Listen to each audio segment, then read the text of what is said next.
ನನಗೆ ಇಲ್ಲಿ ಅದು ಸಿಗುತ್ತೆ ಅಲ್ಲಿ ಅದು ಸಿಗುತ್ತೆ ಅನ್ನೋದಕ್ಕೆಲ್ಲ ಯೋಚನೆ ಮಾಡೋ ಟೇಸ್ಟ್ ಚೆನ್ನಾಗಿದೆಯಾ, ಎಲ್ಲಿ ಬೇಕಾದ್ರೂ ಹೋಗಿ ತಿಂತೀನಿ.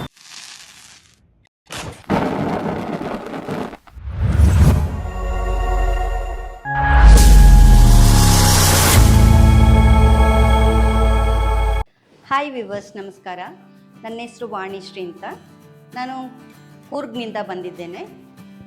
ಶಿವಾರ ಸ್ಟುಡಿಯೋ ನನ್ನ ಅಡಿಗೆ ಕಾರ್ಯಕ್ರಮದ ಮೂಲಕ ತಮಗೆಲ್ಲರಿಗೂ ಕೂರ್ಗ್ ಸ್ಟೈಲ್ನಲ್ಲಿ ಯಾವ ರೀತಿ ಸರಳವಾದ ವಿಧಾನದಲ್ಲಿ ಪೋರ್ಕ್ ಮಸಾಲೆಯನ್ನು ಮಾಡ್ಬೋದು ಅಂತ ತೋರಿಸ್ಲಿಕ್ಕೆ ಇಚ್ಛೆ ಪಡ್ತೀನಿ. ಈಗ ನಮಗೆ ಮುಖ್ಯವಾಗಿ ಬೇಕಾಗಿದ್ದು ಪೋರ್ಕ್ ತಯಾರಿಸಲು ಪೋರ್ಕ್ ಡ್ರೈ ಮಸಾಲ. ಇದನ್ನ ಹೇಗೆ ತಯಾರಿಸೋದು ಅಂದರೆ, ಚಕ್ಕೆ, ಲವಂಗ, ಜೀರಿಗೆ, ಏಲಕ್ಕಿ, ಮರಾಠಿ ಮೊಗ್ಗು, ಧನಿಯಾ ಪುಡಿ, ಅಚ್ಚ ಖಾರದ ಪುಡಿ ಮತ್ತು ಕಾಳು ಮೆಣಸಿನ ಪುಡಿ, ಇದಿಷ್ಟನ್ನು ಎಲ್ಲವನ್ನು ಜೊತೆಗೆ ಫ್ರೈ ಮಾಡಿ ಈ ಬಣ್ಣಕ್ಕೆ ಬರುವಾಗ ಅದನ್ನು ಮಿಕ್ಸಿ ಜಾರ್ನಲ್ಲಿ ಹಾಕಿ ಪೌಡರ್ ಮಾಡಿ ಇಟ್ಕೊಳ್ಳಿ. ಈಗ ಎರಡನೇದಾಗಿ ಹಸಿ ಮಸಾಲೆ ಮಾಡ್ಕೊಳ್ಳೋಣ. ಅದಕ್ಕೆ ಏನೆಲ್ಲ ಬೇಕು ಅಂತ ನೋಡೋಣ. ಈರುಳ್ಳಿ, ಹಸಿಮೆಣಸಿನ್ಕಾಯಿ, ಕೊತ್ತಂಬರಿ ಸೊಪ್ಪು, ಪುದೀನ ಸೊಪ್ಪು, ಹಸಿ ಶುಂಠಿ ಹಾಗೂ ಬೆಳ್ಳುಳ್ಳಿ. ನಾನು ಈಗಾಗಲೇ ಹೇಳಿರುವಂತಹ ಹಸಿ ಮಸಾಲೆಯನ್ನು ರೆಡಿ ಮಾಡಿ ಇಟ್ಕೊಂಡಿದ್ದೀನಿ. ಈ ರೀತಿ ತರಿಯಾಗಿ ರುಬ್ಬಿ ಇಟ್ಕೋಬೇಕು.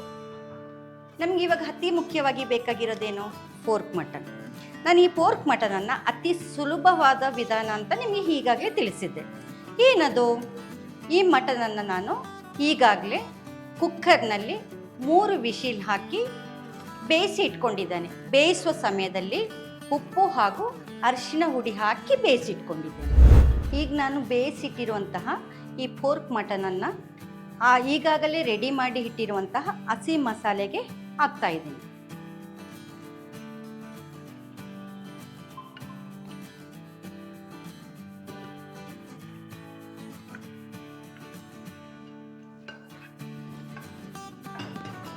ಇದ್ರ ಜೊತೆಗೆ ಡ್ರೈ ಮಸಾಲೆಯನ್ನು ಕೂಡ ಸೇರಿಸ್ತಾ ಇದ್ದೀನಿ. ಈಗ ಇದನ್ನ ನಾನು ಸಂಪೂರ್ಣವಾಗಿ ಕ್ಲೀನಾಗಿ ಮಿಕ್ಸ್ ಮಾಡ್ತಾ ಇದ್ದೀನಿ.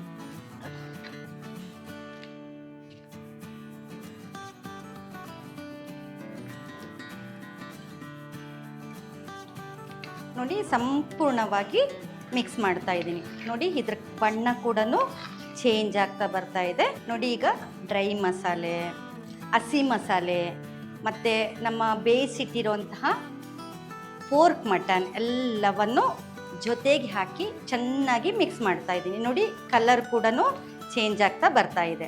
ಈಗ ನಾನು ಇದನ್ನ ಒಂದು 10 ನಿಮಿಷ ಒಲೆ ಹಚ್ಚಿ ಬೇಯಕ್ಕೆ ಬಿಡ್ತಾ ಇದ್ದೀನಿ.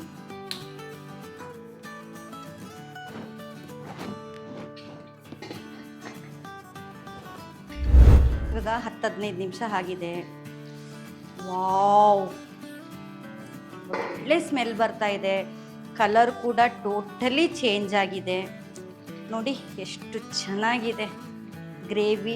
ವಾವ್, ಇದ್ರ ಜೊತೆಗೆ ಒಂದು ರೊಟ್ಟಿನೋ ಒಂದು ಚಪಾತಿನೋ ಸಿಕ್ಕಿದ್ರೆ ವಾವ್, ತುಂಬ ಚೆನ್ನಾಗಿ ಮಿಕ್ಸ್ ಆಗಿದೆ. ಒಂದಕ್ಕೊಂದು ಹೆಂಗೆ ಹೊಂದ್ಕೊಂಡು ಕಲರ್ ಚೇಂಜ್ ಆಗಿದೆ. ಘಮ್ಮ ಅಂತ ಸ್ಮೆಲ್ ಬರ್ತಾ ಇದೆ. ಕೊನೆಯದಾಗಿ ಮುಖ್ಯವಾದ ಇಂಗ್ರೀಡಿಯೆಂಟ್ಸ್ ಅಂದರೆ ಈ ಕಾಚಂಪುಳಿ ಅಂತೀವಿ ನಮ್ಮ ಕೊಡಗಿನ ಕಡೆ. ನಾವು ಪ್ರತಿಯೊಂದಕ್ಕೂ ಇದನ್ನೇ ಯೂಸ್ ಮಾಡ್ತೀವಿ. ಹಾಗಂತ ನೀವೇನು ಟೆನ್ಷನ್ ಮಾಡ್ಕೋಬೇಡಿ. ನಿಮ್ಮಲ್ಲಿ ಈ ಹುಳಿ ಸಿಗಲಿಕ್ಕೆ ಆಪ್ಷನ್ ಇಲ್ಲ ಅಂದರೆ ನೀವು ನಿಂಬೆ ಹಣ್ಣಿನ ರಸವನ್ನು ಆರಾಮಾಗಿ ನೀವು ಹಾಕ್ಕೋಬೋದು. ನಂತರ ಇದನ್ನು 15ರಿಂದ 20 ದಿನಗಳ ಗಂಟ ಆರಾಮಾಗಿ ಇಟ್ಕೋಬೋದು. ಯಾವುದೇ ಫ್ರಿಜ್ಜು ಇಲ್ಲದೆ ದಿನ ಬಿಸಿ ಮಾಡ್ಕೋಬೇಕು.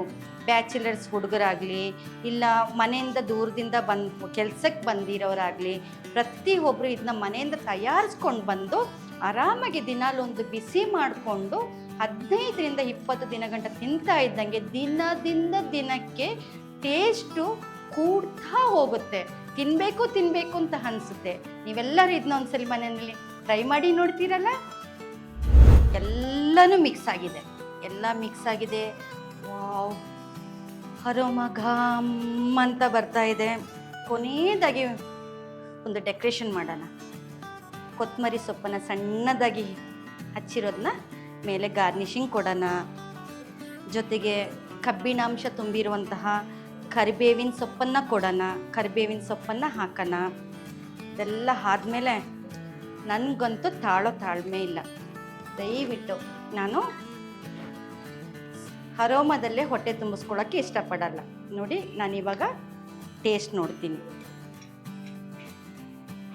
ಬನ್ನಿ, ಘಮ ಅಂತೂ ವಾವ್.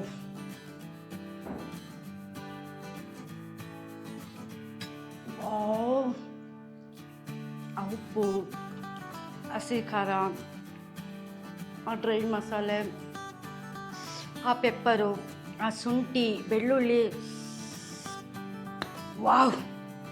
ಜೊತೆಗೊಂದು ಚಪಾತಿ ಇಲ್ಲ ಜೊತೆಗೊಂದು ಅಕ್ಕಿ ರೊಟ್ಟಿ ನಮ್ಮ ಕೊಡಗಿನ ಸ್ಟೈಲಲ್ಲಿ ಸಿಕ್ಬಿಟ್ರೆ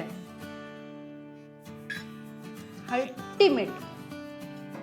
ನೀವೊಂದ್ಸಲ ತಯಾರು ಮಾಡಿಸಿ ನೋಡಿ.